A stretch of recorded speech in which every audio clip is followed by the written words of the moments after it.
भिजवलेल्या मटारची भाजी बनवायला एकदम सोपी पण खायला एकदम स्वादिष्ट अशी चपाती बरोबर भाकरी सोबत भातासोबत खायला एकदम मस्त अशी भाजी। रेसिपी आवडली तर चॅनलला सबस्क्राइब करा, बाकी रेसिपीजही पहा आणि आवडल्या तर नक्कीच लाईक करा, पूर्ण व्हिडिओ पहा। तर मी अर्चना गावकडच्या रेसिपी या चॅनलवर तुमचं स्वागत। इथं मी वाळलेले वाटाणे सुके वाटाणे गरम पाण्यात असे रात्री भिजत घातलेले होते, पाण्यातून काढून घ्यायचं। वाटणाला साहित्य घेतलेलं आहे, लसूण घेतलेला आहे, कढीपत्ता, टमाटो, कांदा, अद्रक आणि कोथिंबीर ते सगळं मिक्सरला बारीक करून घ्यायचं। गरज पडली तर किंचितसं पाणी वापरायचं, पण बारीक असं वाटण करून घेऊ।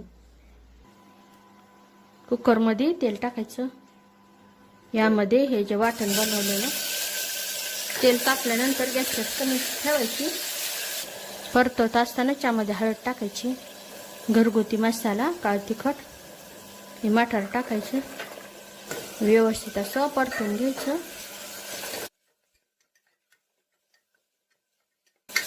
जे वाटण टाकलेलं आहे त्याचा कच्चेपणा जाईपर्यंत, खमंग असा सुगंध सुटेपर्यंत परतून घ्यायचं।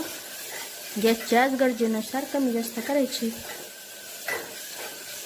परतून झाल्यानंतर इथं वाटण केलेलं पाणी टाकायचं, गॅसच्याच वाढवायचं। आता यामध्ये गरजेनुसार पाणी टाकायचं, पूर्ण मिक्स करून घ्यायचं। मटार शिजून रस्सा राहील, तुम्हाला जसं दाटसर किंवा पातळसर रस्सा लागत असेल त्यानुसार पाणी टाकायचं, चवीनुसार मीठ। उकळी आलेली आहे, आता गॅसच मध्यम करायची, कमी नाही आणि जास्त नाही, मध्यम आचेवर 3 शिट्ट्या घ्यायच्या। इथं भाजी तयार झालेली आहे, मटार व्यवस्थित शिजलेले आहे, एकदम व्यवस्थित असं मटार शिजलेलं आहे। यावर बारीक कट केलेली कोथिंबीर।